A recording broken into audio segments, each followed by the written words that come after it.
سرخط خبرها. آغاز محاکمه محمدی سلطان در دوشنبه. با هواپیمای نو به چین و عربستان و ایران. کمیته دین سبب بستن در کتاب فروشی ها را شرح داد.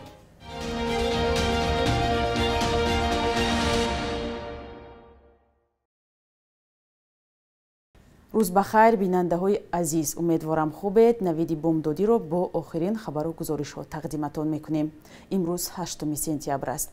امامعلی رحمان پرزیدنت تاجیکستان روز 7 سپتامبر به همتای چین خود سی جینپین در رابطه با زلزله سخت که باعث مرگ دهها نفر شد نامه تسلیت فرستاده است.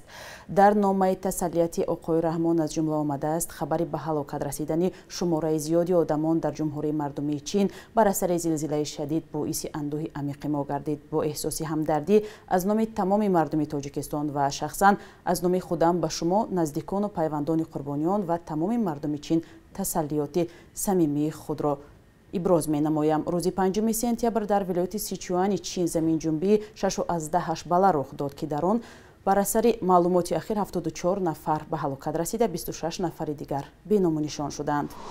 در دوشنبه بررسی پرونده محمد سلطان روزنامه‌نگار و مأمور پیشین امنیت سر شد. روز اول مرافعه 7 سپتامبر در دادگاه ناحیه سینای پایتخت گذشت. دادرس گفته است محمد سلطان مولان نظرов با دعوت عمومی برای عملی کردن فعالیت اکستریمیستی طریق اینترنت و تحقیر حاکمیت دولتی طریق شبکه‌های اجتماعی متهم است. پیوندانش میگن محمد سلطان یک هفته پیش در ملاقات با برادرش عیبنامه را رد کرده خود را بیگناه شمرد. در اول نمایندگان دادگاه به پیوندان محمد سلطان گفتند مرافعه به طور باز برگزار می شود. خبرنگاران میگویند به آنها اجازه ورود به تالار دادگاه داده نشد.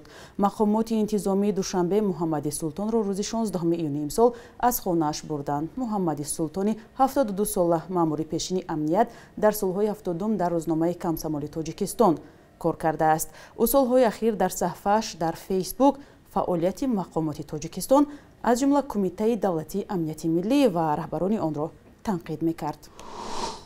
قبل از ادامه برنامه توجه کنید به یک آگهی. بیننده گرامی، ساعت پخش برنامه‌های تلویزیونی رادیو آزادی از روز 1 اکتبر تغییر می‌یابد.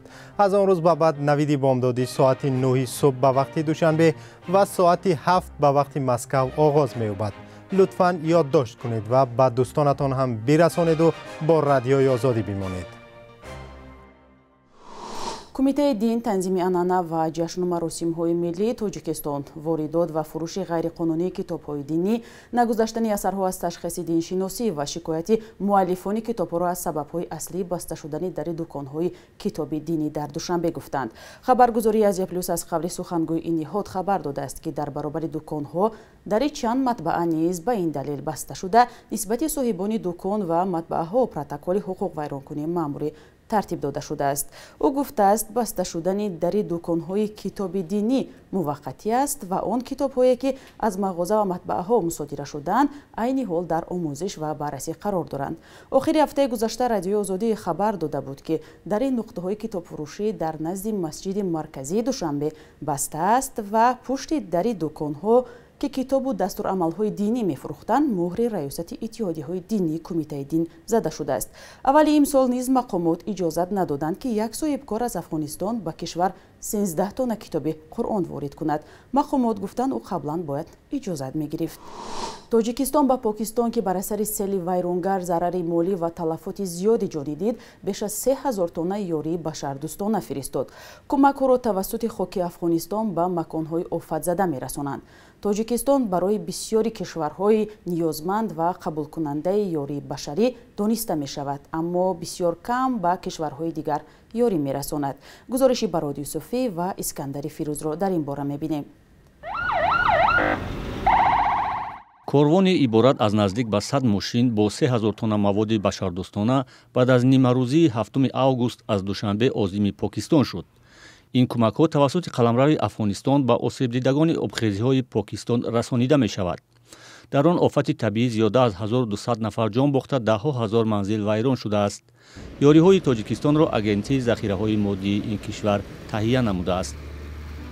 موافق سپارش سرور دولت امروز ما کاروان автомاشین را با مقدار 86 ماشین аз ҳисоби захираҳои давлатии ҷумҳурии Тоҷикистон фиристондем ки кӯмак аз 1000 тонна семент, 1000 тонна ангишт, 500 тонна орд, 500 тонна оби тоза ва 2000 дона шифр иборат мебошад.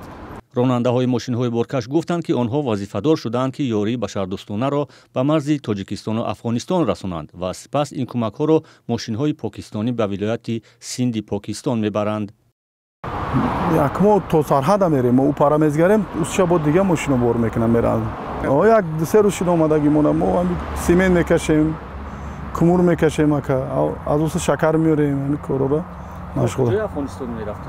мо озираша то Шерхонбандара, то Қундуза, то Мазора рафтагем. Озираша то Шерхонбандара мерем. коршиносон дар шарҳи хабари вуҷуди хатарҳои амниятӣ дар интиқоли кӯмакҳои башардӯстона ба Покистон тавассути қаламрави Афғонистон мегӯянд ки чунин нигарониҳо чандон воқеӣ нестанд. با همه مشکلات‌های اقتصادی، سیاسی، حربی سیاسی نگاه نکردن این اقدام بشردوستانه است. برای همین طالبان که با که جامعه جهانی آن را امروز اعتراف نکرده باشدم، لیکن آنها هم از همین ارزش‌های رساندن کمک‌های بشردوستانه هستند دور نیستند. برای همین ما در اینجا یگان مشکلات نمی‌بینیم. созмони милали муттаҳид аз кишварҳои ҷаҳон дархост кардааст ба осебдидагони фалокат дар Покистон кӯмак кунанд. ширкати ҳавопаймоии Сомон Эйр тасмим дорад то охири сол ба шаҳрҳои Урумчии Чин, Ҷиддаи Арабистони Саудӣ ва Теҳрони Эрон парвозҳо анҷом диҳад. дар ин бора Абдулқосим Валиев, иҷрокунандаи вазифаи раҳбари кулли ширкати ҳавопаймоии Сомон Эйр дар маросими муаррифии ҳавопаймои тамғаи Боинг 737-800 ки чанд рӯз пеш вориди парки ширкати ҳавопаймоии Сомон Эйр гардид, хабар додааст. ин ҳавопаймо аз 189 курсии эконом иборат буда ба номи қаҳрамони Тоҷикистон Мирзо Турсунзода номгузорӣ шудааст. хадамоти матбуоти ширкат хабар додааст ки қарор аст дар аввали моҳи сентябр боз як ҳавопаймои дигари Боинг 737-800 шомили парки ҳавопаймоии Сомон Эйр шавад.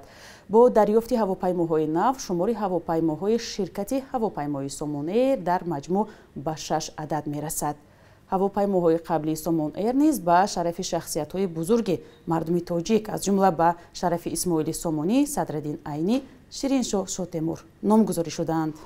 бахши як рӯзи таърих тақдиматон мешавад ки муҳимтарин таҳаввулоти таърихии 8 сентябрро фаро мегирад.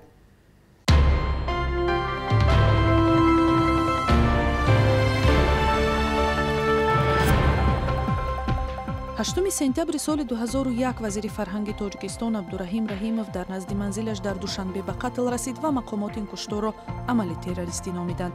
Раҳимови 49 сола 9 моҳ дар ин вазифа кор карда буд. ӯ яке дигар аз қурбонёни силсила куштόρҳои шахсиятҳои маъруф ва таъсиргузор дар ҷамъияти Тоҷикистон гардид ки дар солҳои 90 ва оғози 2000 ҳадафи ҳамлаи террористӣ қарор гирифт.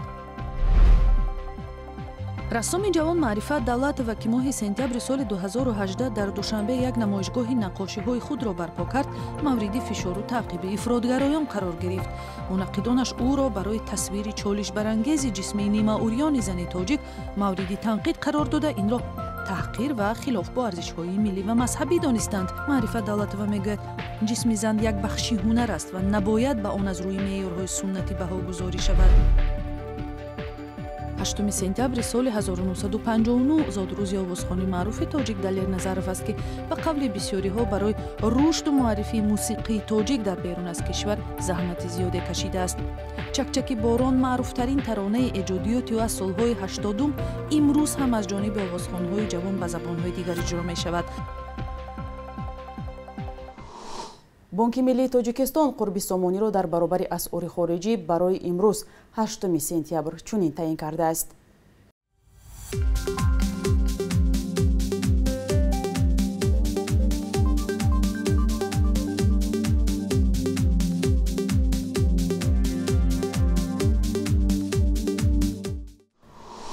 навиди бомдодӣ буд ки тақдими шумо шуд. агар шумо ҳам аксу видео ё хабарҳои муҳиме доред, ҳатман ба мо фиристед. ҳамчунин навиштани назару пешниҳодҳои худро ба мо фаромӯш накунед. хайр, то фардо дар ҳамин вақту соат. худо нигаҳдор.